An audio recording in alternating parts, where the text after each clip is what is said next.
Hey, what's up, everybody? Tyler McLaren here from the HESN Football Podcast, episode 11. Glad you guys could join me here for another episode.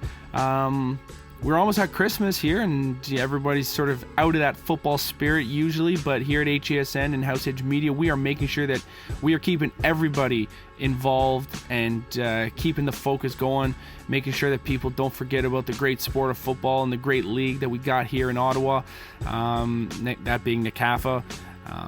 It's been a really exciting off season here at House Edge Media and the House Edge Sports Network. We've had a ton of highlight videos, and we've been doing the podcasts, and we did over 75 games this year as a group. It was a really, really hugely successful year, and again, it's just one of those things that next year is going to be tons more great things that we're going to bring to the table, and we're excited to share those ideas and stuff that we're going to be getting ready for you guys starting next year.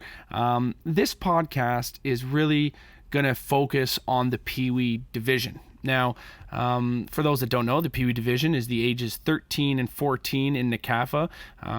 There's at the ages of 13 and 14, that's where a lot of these kids get a first puberty hit.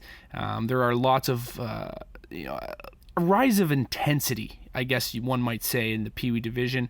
A lot more, I like to use the word hatred, even though it's not hatred, but on the football field, there's a lot more of that hatred out there, which creates intensity, which creates, I think, great football players, because you gotta, whether you'd like to be hated or you'd like to hate, that is going to really allow you to succeed as a football player, because that's going to drive you out of fight or flight, and that's what the sport's all about. Now, the Pee Wee is, like I said, it's the third age division. There's Tyke, Mosquito, Pee Wee, followed by Bantam, and then Midget. And the reason why we believe that Pee Wee is so important, because it's really where people become more serious.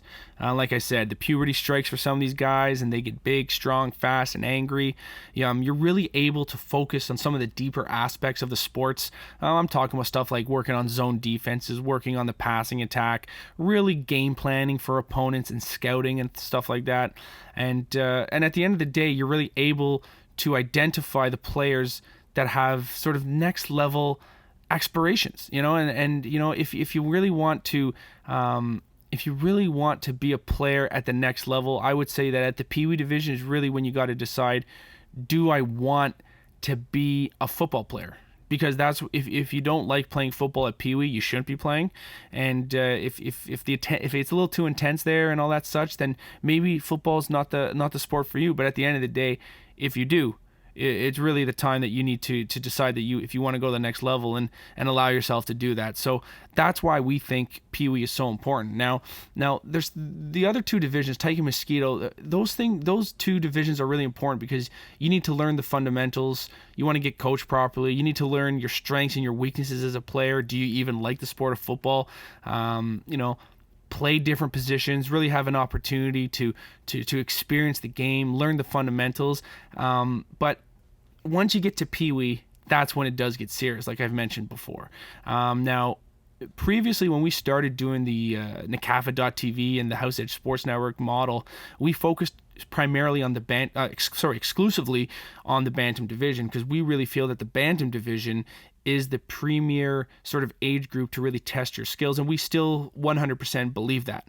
But what we have been able to sort of change our mind on is really Pee Wee is where we can really start to mold these kids and identify the kids that really do want to be next level players. And by next level, that means Sooners, CIS, NCAA, CJEP. So anyone that really feels that they want to be, Pee Wee's where we're going to identify them.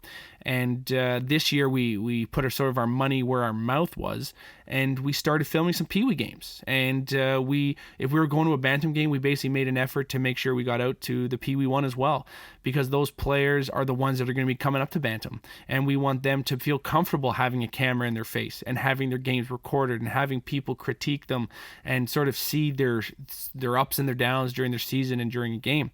And that's why the Pee Wee division is such an important place within the entire NCAFA age model, is that it is that year. I've said it 4 times. I'm going to say it again.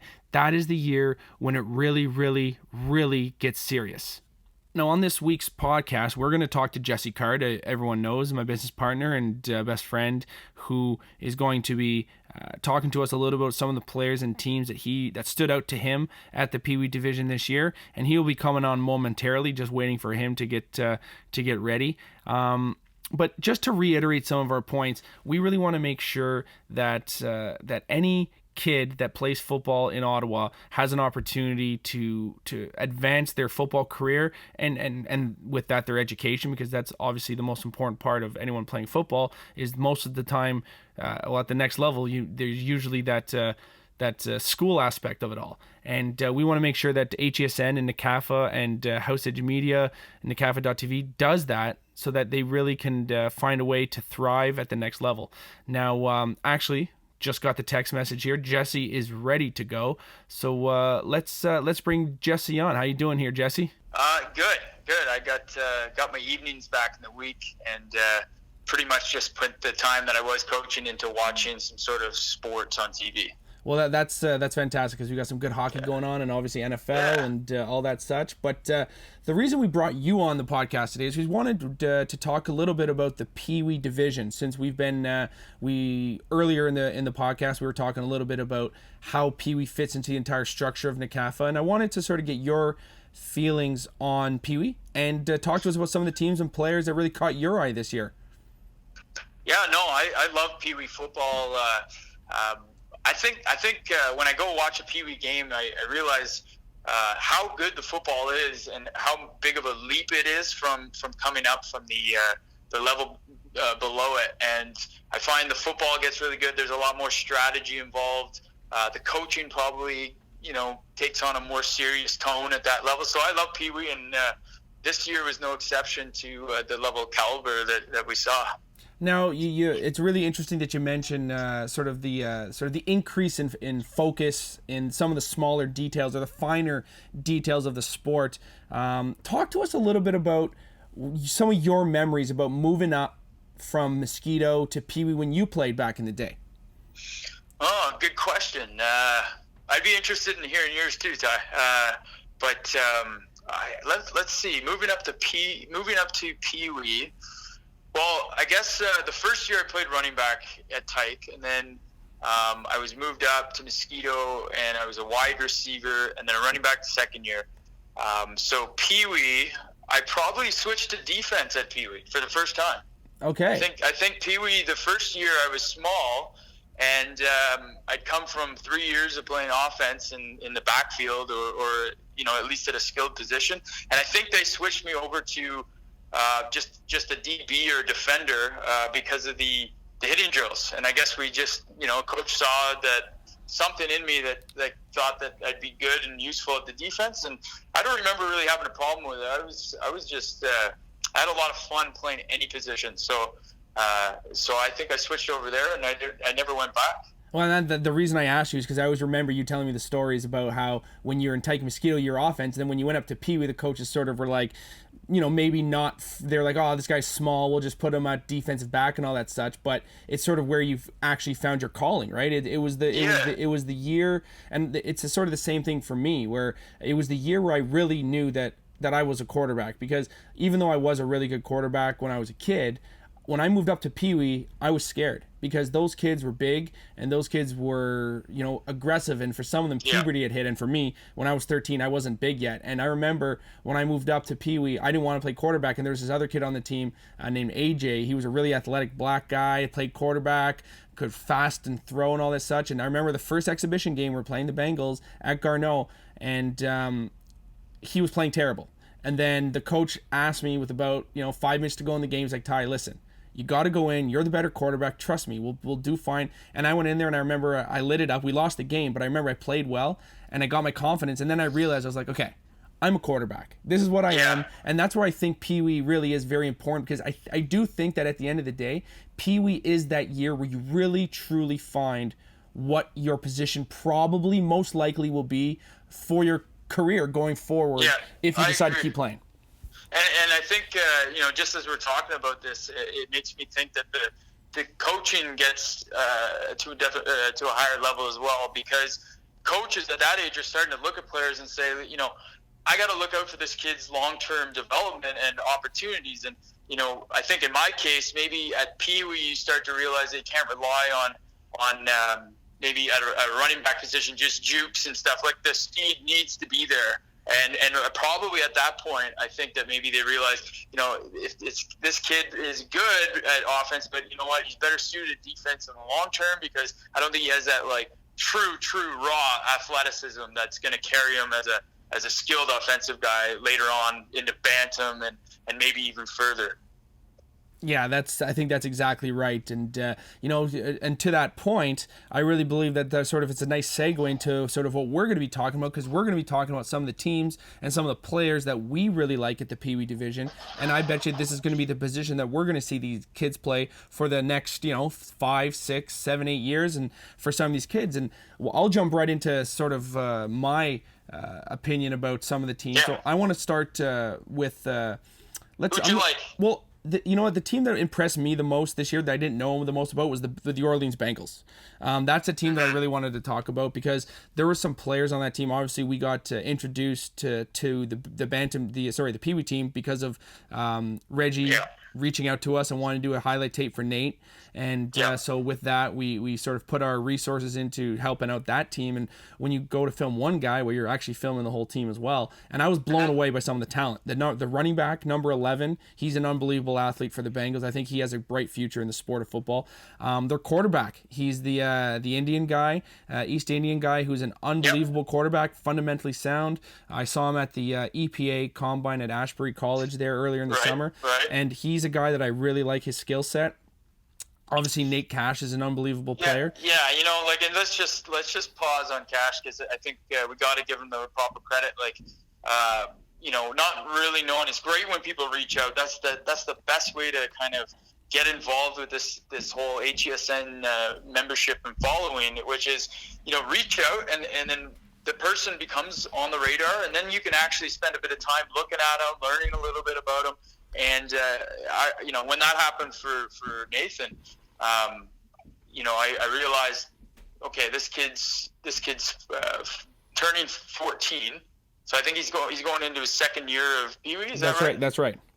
Okay, so he's 13 years old. The guy's so focused and determined, and he knows what he wants to do. So it's just been a pleasure working with him. And you look at his highlights, and you realize that kid can ball.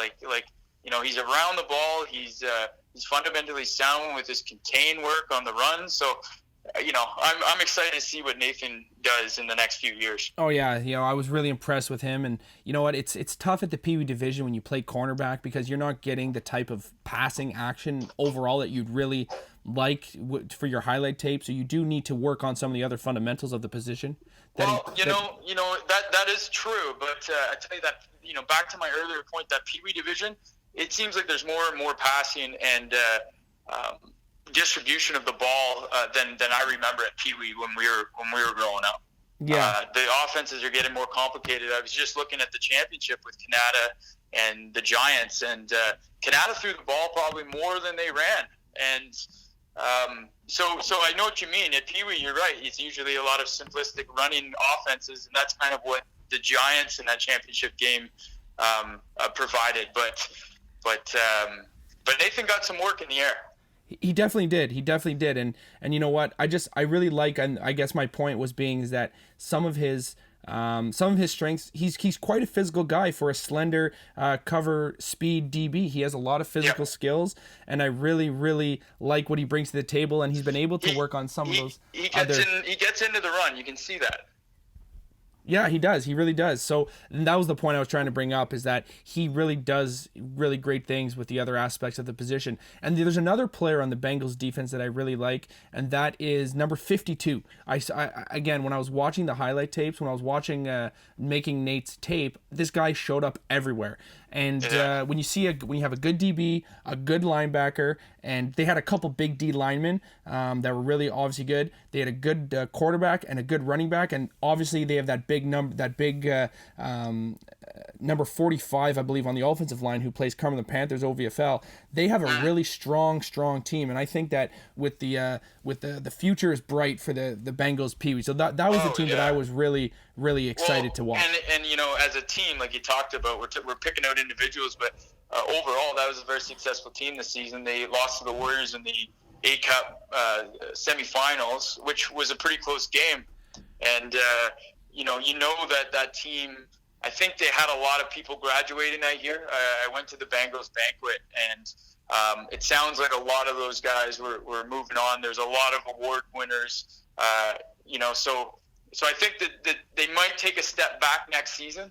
Just if you look at the distribution of the team, but the nice thing though is that you're right. Like those kids moving up, we might see a spike in that Orleans Bengals Bantam team next year. That's right. No, that was a team that obviously the Warriors and the Panthers are great teams. I knew they were great teams, and I'm not saying that the Bengals were a better team than that team. But what I was really excited about was they sort of came out of nowhere to me. They like that game against Bell Warriors. The Bell Warriors really could have lost that semifinal game.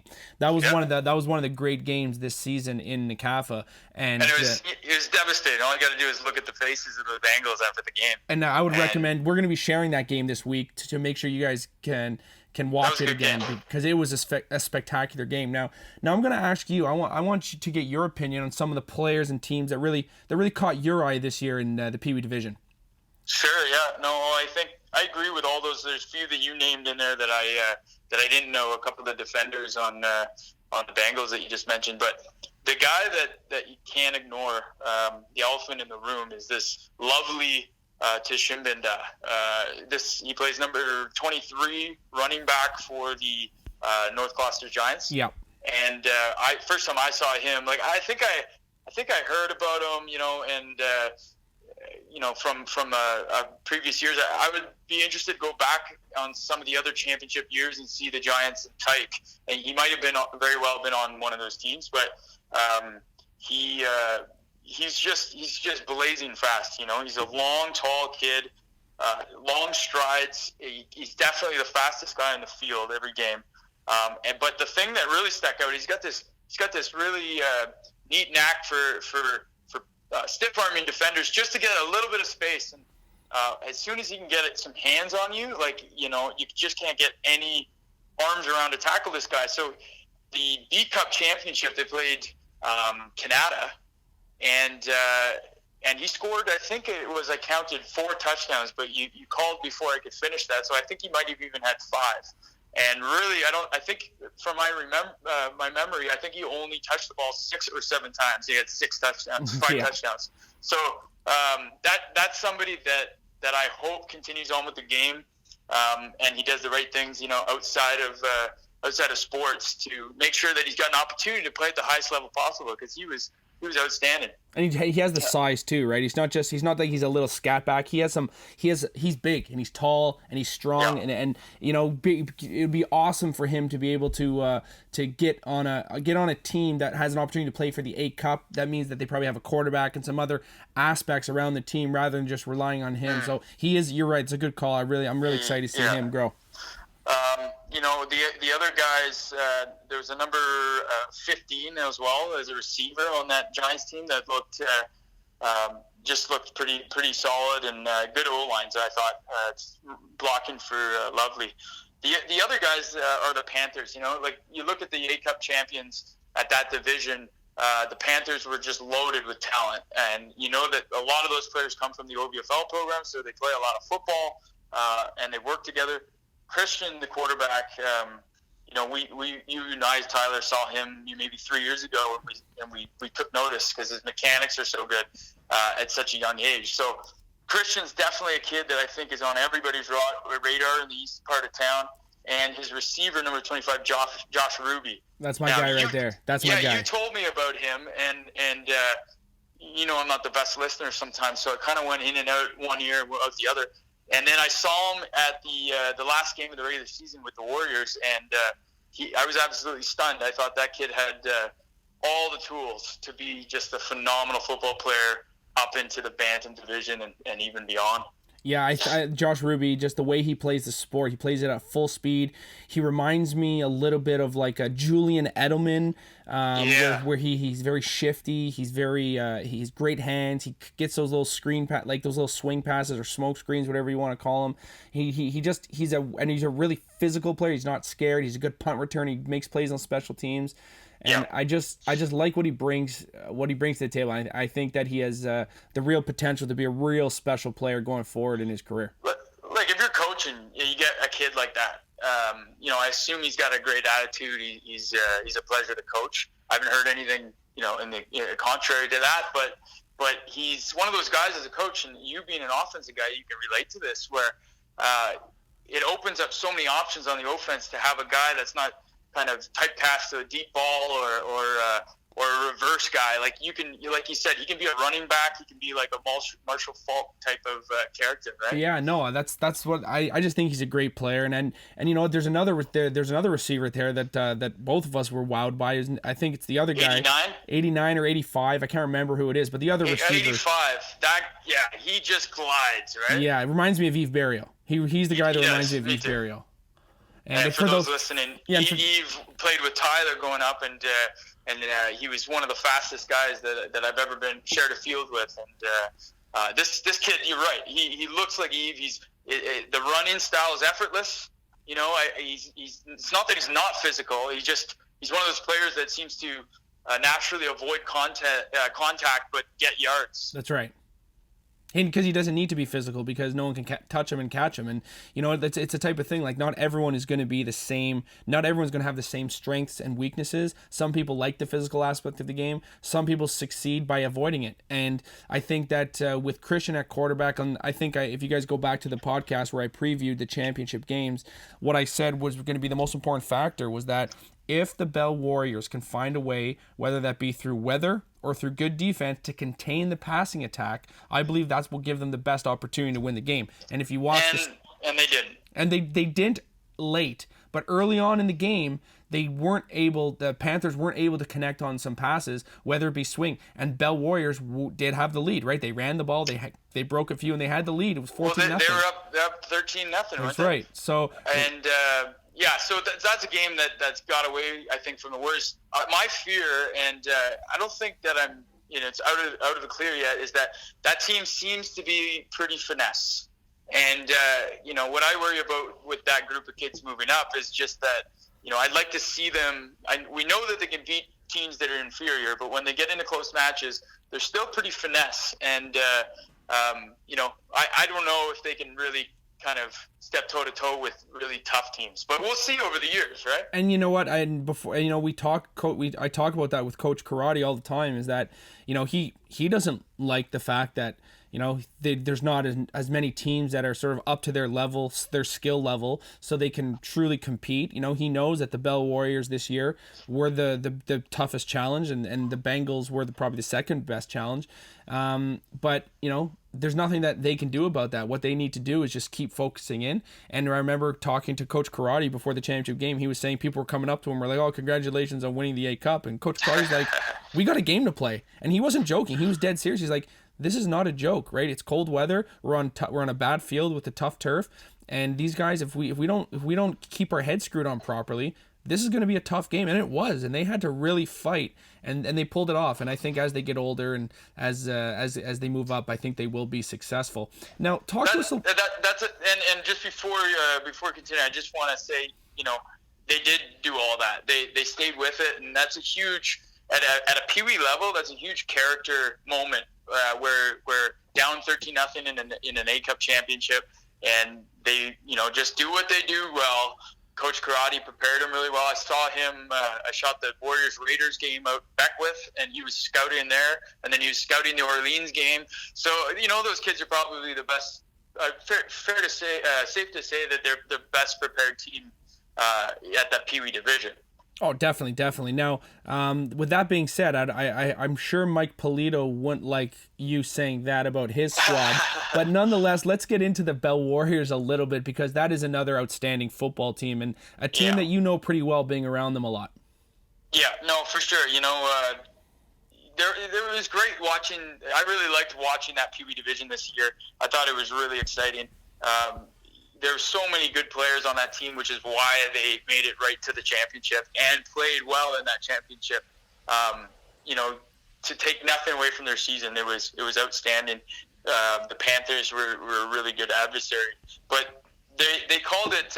Speaking of Coach Polito, because I was coaching Warriors at the Bantam level, I was around the organization a lot. Talked to Mike a lot this year, and he liked to call the running backs the three-headed monster, where they had three, above average running backs in the city, all in one backfield. And I do give Mike a lot of credit for finding ways to use them. I think he was extremely effective at getting them all the ball and kind of carving in a niche and type of plays for each running back. The first one is number 21, John Lambemba, I think. And at the start of the season, I looked at him and I kind of thought he was the secondary guy, the relief guy for Ben. I think his name is Ben Williams, number 23. But as the season progressed and I talked to more people around the sideline, they said that, no, John's the guy. He just carries the workload. And as the season went on and we approached that semifinal and Bantam game, it was John that was carrying the ball, carrying the team on his back, really. So extremely impressed with those two guys, Ben and John. And then Jake Papalia wore the number 1, and they ran him on the outside. He's more of a perimeter guy. He's got a lot of kind of track speed. So he even stepped in at quarterback a few times throughout the season and got the job done. So versatile player. He actually moved over to the DB side to defend against the Panthers in the championship game. So he's a guy that I think you can move around, and I'm going to be getting him next year on my team. So we'll see. It'll be interesting to see if he wants to continue on the offensive side or the defensive side. Just to jump in there about him moving over, I did think that when I watched that film, which I watched that film a lot, I do think that was a very significant turning point in the game in a negative way. Not that Jake played poorly, but just in this, I think in the sense it really showed his inexperience in the defensive backfield. There's a couple times where he wasn't able to sort of make the tackle because he's not a tackler. He's definitely a ball carrier, and I think that's just my opinion watching. No. I agree. I mean, there's no question. You watch that film, and like you said, I think it was a tough position for him, and it was exploited. But you're right. If you're not doing it all season, it's the little things that really kind of put you in the right position, especially if you get to the championship game. And so that's right. And I agree with you. Yeah. I was just wanting to say early in the game, he was able. They basically had him shadowing Ruby, and then eventually they were able to sort of confuse him a bit and move Ruby around, and then eventually they got the other guy breaking free. But you know what? I love that Coach Polito was thinking outside the box, because I guarantee you right now that Coach Karate wasn't expecting to have the best athlete for the Bell Warriors playing on the defensive side, and I think it took them a long time to get their act together and change it around. So I do think there's some strategic relevance there. They didn't really break open until with the fourth quarter. It was midway through the second is when they started to rain really hard. Yeah, it rained. The weather was really strange, but it was just one of those things that when you see two good teams go at it, lots of great athletes and great coaches, both really well prepared. That's really what you want to see, and that's what the Pee Wee division offers. It's that first, obviously at Tyke and Mosquito, there's great games, there's great coaches, and there's great athletes. But at the end of the day, it's really when you get to Pee Wee, when you are able to physically do the things that you can sort of see on TV. You can do the plays that you see. You can make the big hits and the big catches and the nice executed plays, and that's really what sort of is able to grab these kids and keep them in. And that's why the Pee Wee division really is sort of that turning point for a kid's career, whether they really want to go forward with football or not. Yeah, no, I agree. And we're excited at the Warriors for getting a few of these guys from that Warriors team at the Pee Wee level up. I mentioned Jake, but number 44 was a middle linebacker for the Warriors, and he was all over the field all season. Never got injured. Yeah. There's some really great receivers, so it's exciting, and I think for the love of the game, coaching at the Pee Wee level, it really offers a lot. So if anyone's listening, or if anyone's dad or mom out there like really wants to get into coaching, then you know what, I would encourage them, if you're listening to this, to say, you know what, the Pee Wee division's a good level to get into and start teaching the game. Well, Jesse, I'm really appreciative of you taking time out of your day to jump on the HESN Football Podcast and talk a little Pee Wee football with us. We're going to be doing the next podcast. Will be not in the new year. We'll be recording it right before the new year. We're going to be doing the same thing that we did today. We're going to be talking about the Bantam division, and we'll have you back on. So get your notes ready and get all your stuff ready to get going there. We'll be recording that one after Christmas, but before New Year's. So everyone mark that in your calendar. And I'd like to thank you for joining us on the HESN Football Podcast, and we'll talk to you in a couple weeks, Jesse. Yeah, thanks, Tyler. Thanks for having me on. We'll talk to you about Bantam in a couple weeks there. All right, brother. Peace out. All right, bye. Well, that was Jesse Card, president of House Edge Media and House Edge Sports Network, talking to us a little bit about the Pee Wee division. So I would like to thank Jesse for coming on today, talking to us about some of his observations. And that's basically it for the podcast, guys. We think that Pee Wee division is a great division. We want to make sure that Pee Wee division keeps getting the recognition it deserves and keeps those kids moving up from Mosquito to Pee Wee at getting that great coaching and having their sort of career set at the right level. And we want to thank everybody for joining us on this week's episode of the HESN Football Podcast. And we will talk to you guys a little bit after Christmas, but before New Year's, talking to you guys a little bit about the Bantam division and how we feel that is really important in the whole structure of NCAFA. Thank you very much for everyone for joining us. I'm Tyler McLaren, and I'm out of here. Peace.